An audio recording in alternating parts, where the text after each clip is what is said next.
La diffusion vient de démarrer. Tous les participants sont en mode écoute seul. Alors, bonjour et bienvenue à ce webinaire organisé par Parcours Croisé.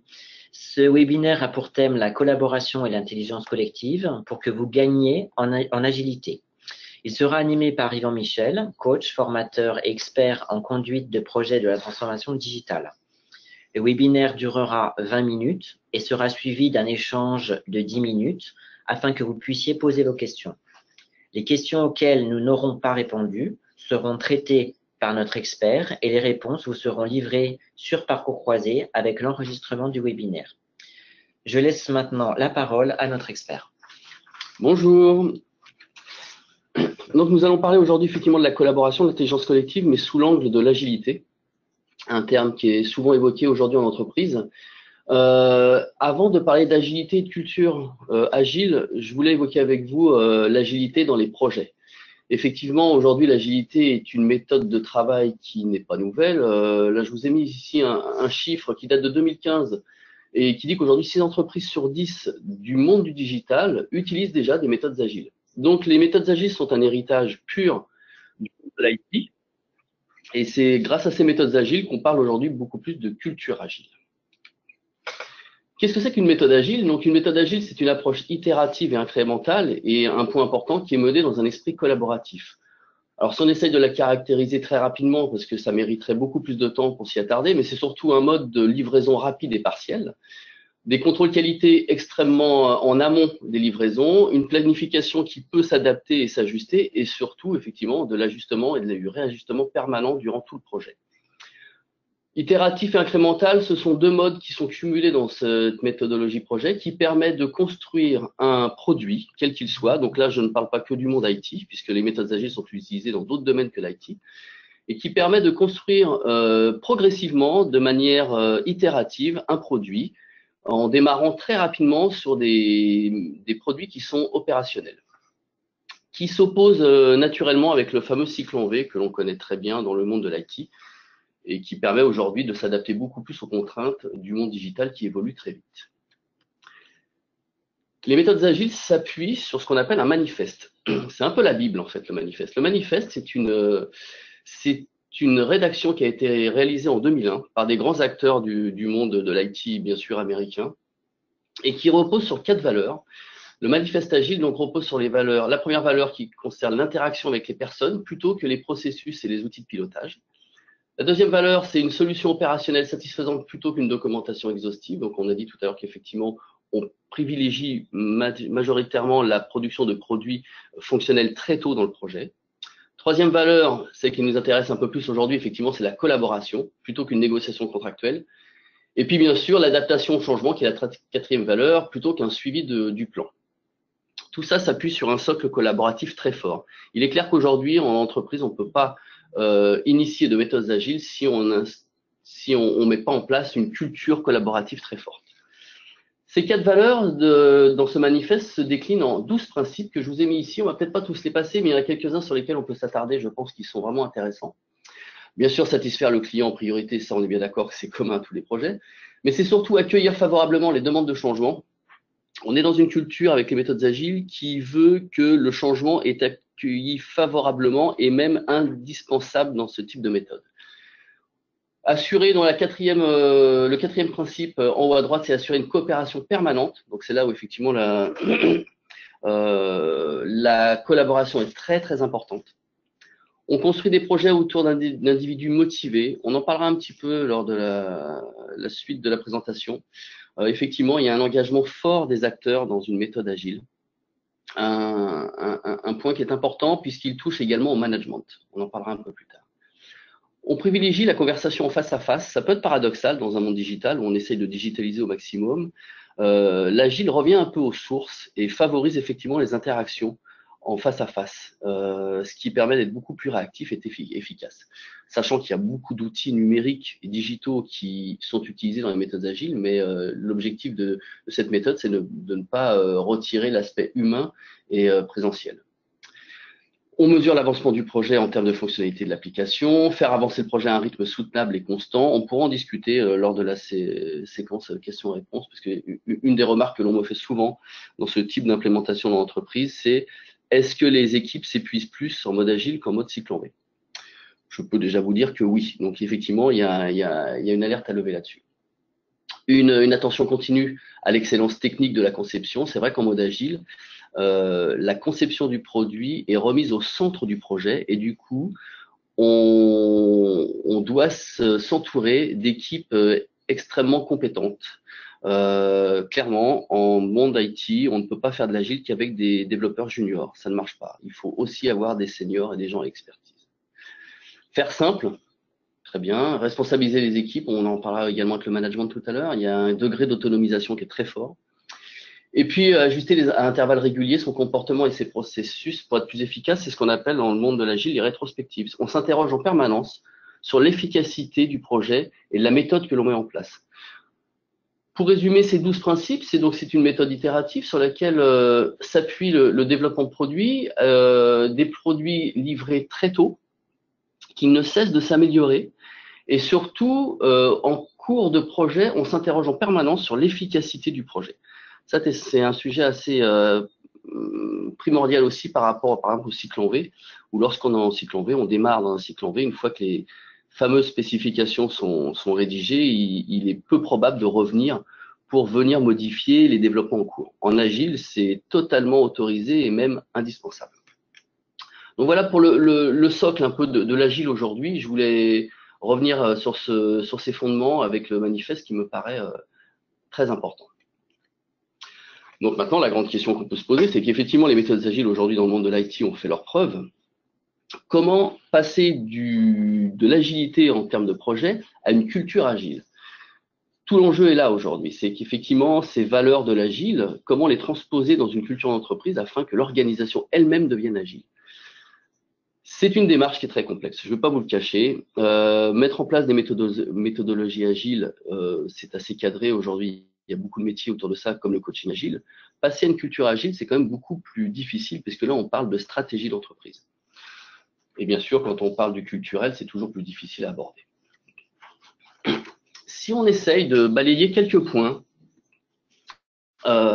autour de la culture agile, je vous en ai parlé tout à l'heure, et ça c'est le point, le premier que j'ai mis dans les slides, parce que c'est pour moi c'est le primordial, c'est comment on change de management.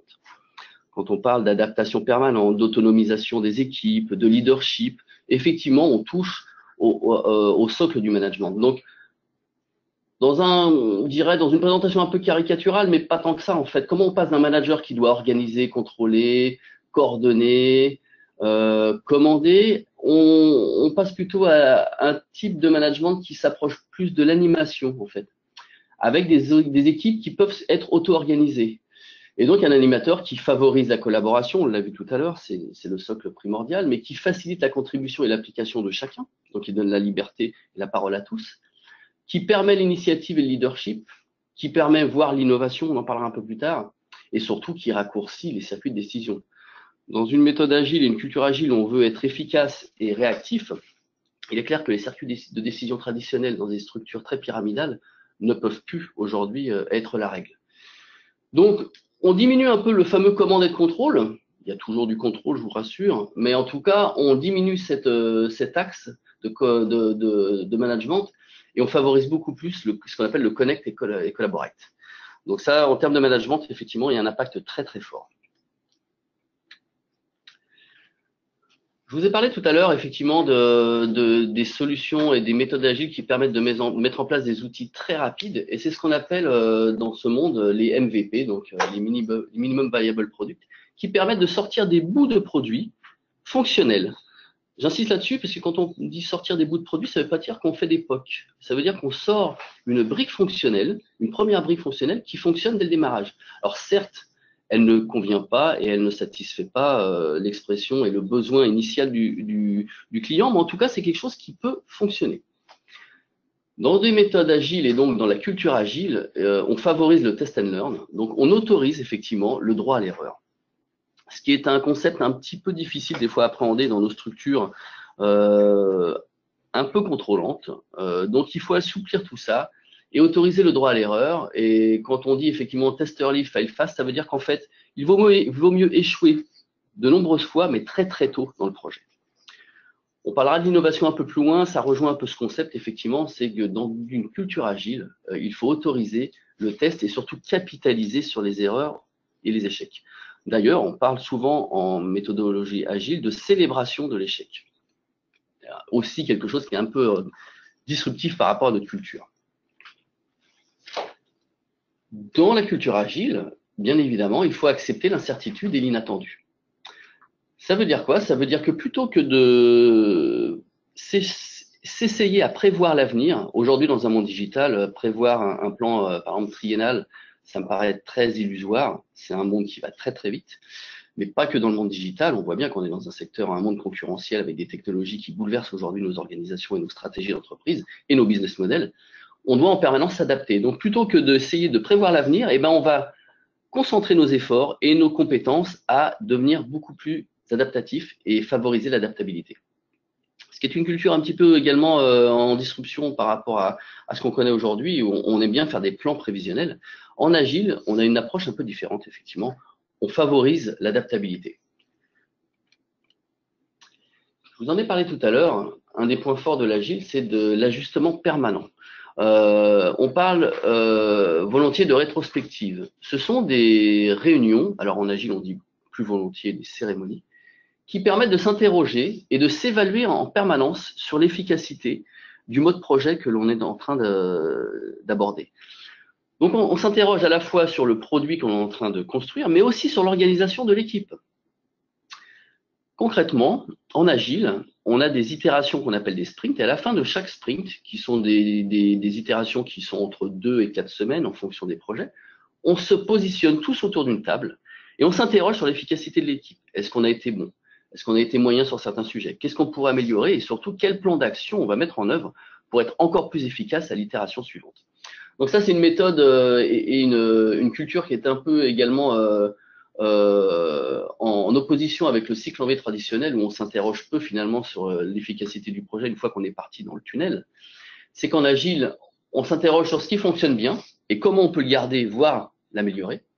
Sur ce qui fonctionne moins bien, donc qu'est-ce qu'il faut supprimer concrètement dans cette méthode et qu'est-ce qu'on fait qui n'est pas bon, et ce qui fonctionnerait bien si on pouvait améliorer des choses. Donc on s'interroge régulièrement, il y a beaucoup de méthodes qui permettent de faire ça. Ce sont des réunions où tous les acteurs de projet sont réunis, d'accord? C'est pas que les techniciens, c'est aussi le métier, le client, qui s'interroge sur l'organisation globale du projet. Donc ça, c'est un point également essentiel, c'est comment s'interroger en permanence sur la méthodologie du projet. Et donc, cette culture agile introduit ce type de rétrospective. La fameuse réunionnite. Ce qui nous tue aujourd'hui dans les projets, mais pas que dans les projets, c'est que pour être efficace, il faut être effectivement rapide. Et comme dans toutes méthodes agiles, il y a un garde-fou qui garantit l'efficacité, c'est ce qu'on appelle le time boxing. Aujourd'hui, en méthode agile, quand on dit qu'une réunion dure 2 heures, elle dure 2 heures. Pas 2 heures et 1 minute, pas moins, mais en tout cas, elle est efficace en 2 heures. Et ce qui symbolise le mieux en agile cette notion de time boxing, c'est ce qu'on appelle le daily stand-up meeting, qui est une réunion hebdomadaire où l'équipe technique se pose durant environ un quart d'heure et on voit ensemble ce qui a été fait la veille et ce que l'on va faire dans la journée. Une vraie réunion, un vrai daily meeting est géré en time boxing. C'est-à-dire qu'en fait, si on dit qu'elle dure 15 minutes, elle dure 15 minutes. Si des sujets ne sont pas abordés durant ces 15 minutes, ça veut dire qu'on n'était pas mûr, effectivement, pour la traiter. Et on la traitera à la réunion suivante.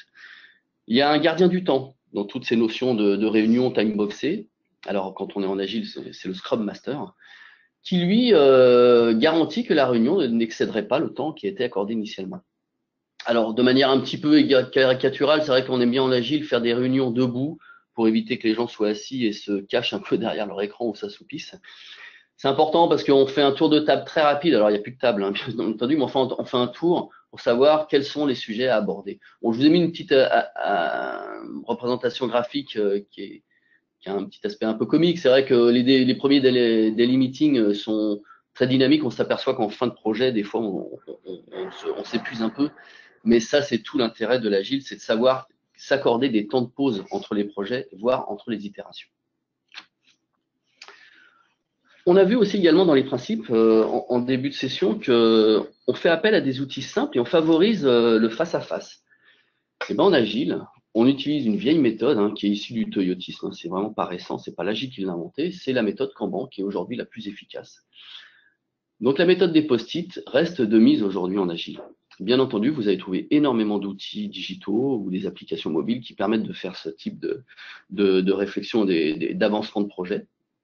Mais moi, personnellement, j'aime bien continuer à utiliser les post-it. Alors, il y a un inconvénient, c'est qu'il faut que les gens soient tous là en présentiel, mais quand les acteurs sont tous sur le même site physique, on fonctionne très bien avec les modes post-it. Aujourd'hui, on n'a rien fait de mieux. C'est très efficace. En Agile, on privilégie des salles dédiées à la méthode Agile. Les post-it sont collés au mur et en permanence, les acteurs du projet peuvent venir vérifier l'état d'avancement des différentes tâches qui ont été attribuées aux acteurs. Donc, des outils simples, ça veut dire aussi des outils en présentiel. Bien sûr, des compléments digitaux pour les acteurs qui sont sur des sites distants. Quand on est dans un contexte international, on est obligé d'utiliser ce type d'outils, mais aujourd'hui, le post-it n'est pas mort. Et effectivement, en Agile, c'est quelque chose de très efficace. L'innovation, la créativité globalement. C'est dans une culture agile, alors là on s'éloigne peut-être un petit peu des méthodes agiles, mais pas tant que ça. Dans une culture agile, on favorise effectivement l'innovation et la participation de chacun. On est dans une innovation dite participative. Je vous ai mis l'exemple de Google parce qu'on en a parlé pendant très longtemps. Ce modèle des 80-20 où Google permet à tous les collaborateurs de travailler 20% de leur temps sur des projets qui leur tiennent à cœur et qui ne sont pas spécifiquement dans la ligne directrice et dans la stratégie de l'entreprise. Google a bien compris que l'innovation aujourd'hui est la clé du succès dans un monde IT. Et il faut savoir que les chiffres disent que 50% des produits que vous utilisez aujourd'hui au quotidien dans la suite Google sont issus de ces 20% qui ont été accordés aux collaborateurs à l'innovation. Alors, je suis certain que certains diront attention, Google n'est pas exemplaire. Effectivement, ils ont un modèle de management un petit peu discutable. Mais en tout cas, cette méthode d'innovation permise est très intéressante et dans une culture agile, il est important de permettre l'innovation à tous les collaborateurs. C'est un peu la fameuse boîte à idées historique qu'on a connue il y a presque 20 ans maintenant. C'est comment on autorise, je parle bien d'autorisation, comment la hiérarchie autorise chaque collaborateur à participer au processus d'innovation. Donc tout ça s'accompagne bien sûr d'une nouvelle méthode de management, d'outils de collecte des idées et puis de choix et de mise en œuvre des idées. Mais en tout cas, c'est comment les collaborateurs se sentent investis dans l'innovation de l'entreprise. Donc ça, c'est un sujet très important également dans une culture agile. On ne peut pas passer sans s'interroger sur cette innovation. Et puis quand on parle d'innovation, aujourd'hui on parle aussi d'open innovation. Alors l'open innovation est un concept un petit peu plus large et qui peut perturber et interroger, puisque poussé à son extrême, c'est l'innovation avec ses concurrents. Donc là, dans un monde concurrentiel industriel, c'est également quelque chose qui est difficile aujourd'hui à appréhender. Mais comment on peut autoriser et oser l'open innovation dans des lieux spécifiques? Alors là, je vous ai mis un exemple du NUMA. Le NUMA, c'est un lieu de concentration dans le centre de Paris qui permet ça. Mais l'innovation aujourd'hui est un processus qui doit se gérer au même titre que les processus métiers traditionnels. C'est-à-dire qu'en fait, on doit pouvoir gérer l'innovation, mettre en place derrière une méthode de management, de récolte des idées, de mise en place, de valorisation et de récompense des initiatives. Et il y a des lieux très, très favorables à l'innovation. Et moi, je conseille souvent en entreprise de sortir du contexte de l'entreprise pour pouvoir être dans un contexte beaucoup plus créatif. Voilà. Le NUMA le fait très bien, il y a d'autres lieux qui le font. Pour ceux qui sont intéressés, vous pourrez visualiser cette vidéo qui explique comment le NUMA est un vivier de créativité. Autre sujet dans la culture agile, c'est comment, j'allais dire profiter, c'était peut-être un terme un peu fort, mais comment en tout cas interagir de manière intelligente avec les fameuses nouvelles générations. Alors on a parlé pendant très longtemps des générations Y, aujourd'hui les Y deviennent vieux comme tout le monde. On a la génération la génération Z qui arrive aujourd'hui sur le marché du travail, les jeunes d'environ 22-23 ans. Comment cette nouvelle génération et ces nouvelles générations qui sont nées avec la culture digitale, en fait, quelque part en eux, c'est un peu dans leur gène, avec la génération Z, comment cette culture qui a un rapport à la hiérarchie, au circuit de décision et à l'innovation un peu différent des générations X, aujourd'hui concrètement des 45-50 ans, comment cette génération peut apporter du souffle nouveau et surtout apporter une valeur ajoutée dans l'organisation et dans l'entreprise. Je vous ai donné 2 exemples que vous connaissez peut-être. Chez Accor Hotel, je crois que ça date de 3 ans maintenant, ils ont mis en place le principe du Shadow Comex. En fait, c'est une approche très intéressante. La direction s'est dit, voilà, on a un Comex traditionnel qui innove, bien sûr, et qui prend des décisions stratégiques. On va les challenger avec un deuxième Comex qui, lui, est constitué uniquement de génération Y. L'intérêt, c'est pas de mettre en concurrence les deux Comex, mais de se faire challenger ensemble. C'est-à-dire qu'en fait, le Comex traditionnel continue à avoir des décisions stratégiques pour l'entreprise. Et puis, le Shadow Comex, qui est constitué donc de générations plus récentes, a également ses propres idées. Et lors de rencontres entre ces 2 Comex, eh ben, on challenge, on voit est-ce qu'il y a des idées qui sont intéressantes, qui sont issues de cette nouvelle génération. Il y a un aspect un petit peu de mentorat inversé pour ceux qui connaissent la culture RH, c'est comment la nouvelle génération essaye d'inculquer une culture digitale un peu différente pour ces générations X. Donc ça, c'est une approche assez intéressante. Il y en a une deuxième qui est issue de chez Pernod Ricard. Concrètement, c'est la même chose, c'est-à-dire qu'en fait, il y a un conseil d'administration qui est issu de nouvelles générations et qui permet justement de challenger le conseil d'administration traditionnel. Donc c'est une approche intéressante parce que ça touche bien sûr au management, bien sûr à la politique RH. Pendant très longtemps, on s'est interrogé comment on intègre cette fameuse génération Y. Aujourd'hui, on ne s'interroge plus parce qu'elle constitue quasiment la moitié des effectifs en entreprise. Mais ça a été un gros sujet dans les années 2000. Ces jeunes qui arrivent en entreprise, qui bouleversent la culture, qui bouleversent le fonctionnement, qui bouleversent le management, on les comprend pas. On ne sait pas comment les gérer et comment on peut tirer parti de ces nouvelles compétences. Donc aujourd'hui, dans la culture agile, c'est vraiment encore un pan intéressant, c'est comment la nouvelle génération peut venir appuyer les nouvelles décisions stratégiques de l'entreprise et puis le business model bien souvent qui est associé. Si on essaye de conclure sur cette présentation, mettre en place une méthodologie agile en entreprise, aujourd'hui c'est quelque chose d'assez bien cadré. Si vous faites appel à des experts, à des coachs agiles, des gens qui viendront tout doucement inculquer une culture agile, mais au niveau de la méthodologie projet, c'est quelque chose qui se fait assez, alors je ne veux pas dire simplement, mais qui est assez bien cadré. Maintenant, passer à une culture agile sur le plan de l'organisation, c'est quand même quelque chose qui est beaucoup plus complexe à mettre en œuvre. Alors bien entendu, c'est le dernier item de ce slide, c'est pas de Big Bang possible. On ne se décrète pas agile du jour au lendemain. On ne décrète pas du jour au lendemain que l'on va utiliser la méthode agile pour tous les projets en entreprise. C'est quelque chose qui se fait de manière progressive.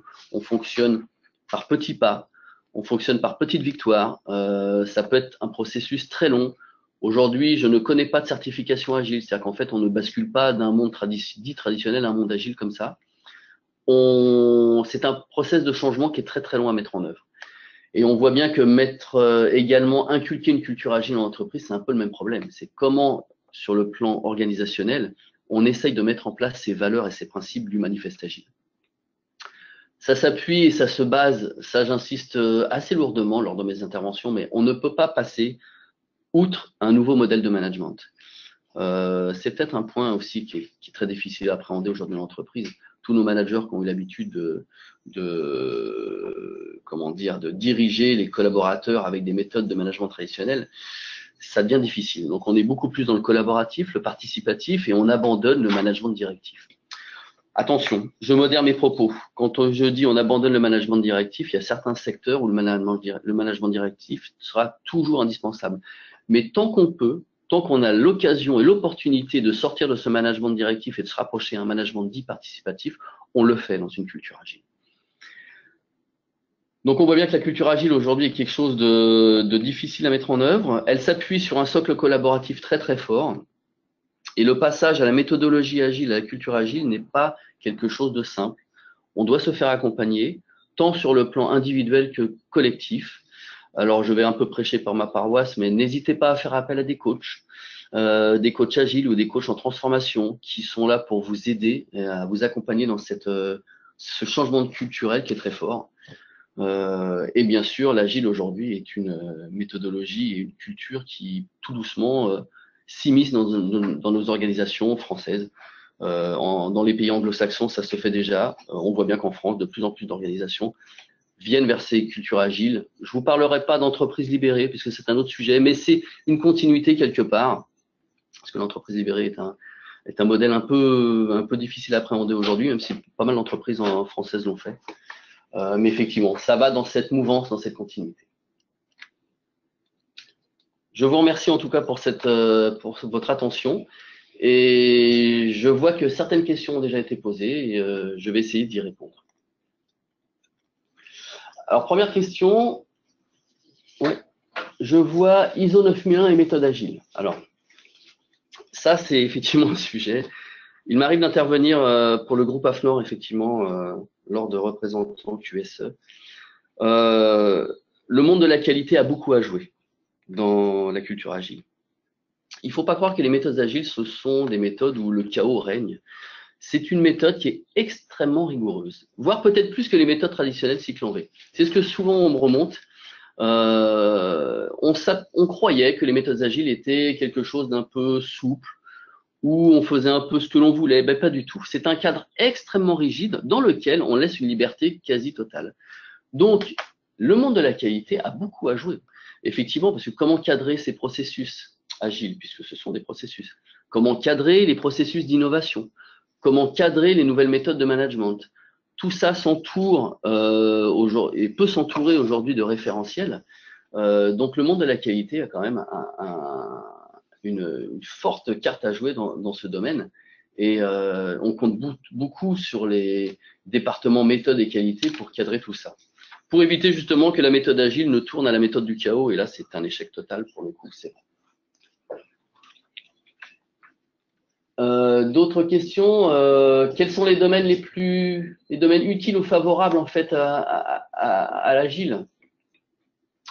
Pour moi, il n'y a pas de structure plus éligible que d'autres à l'agile. Par contre, il y a des secteurs d'activité effectivement où l'agile marche beaucoup mieux. Soyons clairs, le monde des productions intellectuelles, typiquement, c'est la première cible des mondes agiles, de la culture agile, c'est clair. Il faut savoir aussi qu'il y a des méthodes agiles qui s'appliquent dans le marketing, dans l'industrie, voire même dans la banque, où il y a des contraintes normatives extrêmement fortes. Donc, les productions intellectuelles sont les plus favorables à cette méthode agile, mais aujourd'hui, il n'y a pas de taille d'entreprise plus favorable à l'agile que d'autres. Voilà, moi, j'interviens sur des entreprises, des PME de 100 d'une centaine de personnes à des groupes beaucoup plus importants. Alors, bien sûr, quand on est dans des groupes plus conséquents, on parle d'une méthode agile à l'échelle, on parle plutôt de méthode safe qui introduisent des couches beaucoup plus importantes dans l'organisation agile, mais l'agile est adapté à toute structure d'entreprise. Des structures d'entreprise qui doivent être prêtes, effectivement, à assouplir la pyramide et la structure traditionnelle. C'est la seule contrainte que l'on ait aujourd'hui. Les startups que l'on rencontre aujourd'hui, bien sûr, sont nativement un peu plus aptes à l'agile, mais il n'y a pas de structure plus favorisée que d'autres. Par contre, il y a des secteurs d'activité, effectivement, où ça sera beaucoup plus compliqué. Soyons clairs et soyons réalistes. Ce que je disais tout à l'heure dans le slide d'avant, c'est qu'il faut rester très pragmatique. Moi, je suis pour un agile pragmatique. Faire un copier-coller d'une méthode agile lue dans un livre, dans une organisation, ça ne marche pas. C'est un process qui est très, très long et qui mérite un accompagnement fort. Faire du pur agile du jour au lendemain, c'est pareil, je n'y crois pas. Il faut introduire tout doucement des valeurs et des principes du manifeste agile. Et on y va doucement.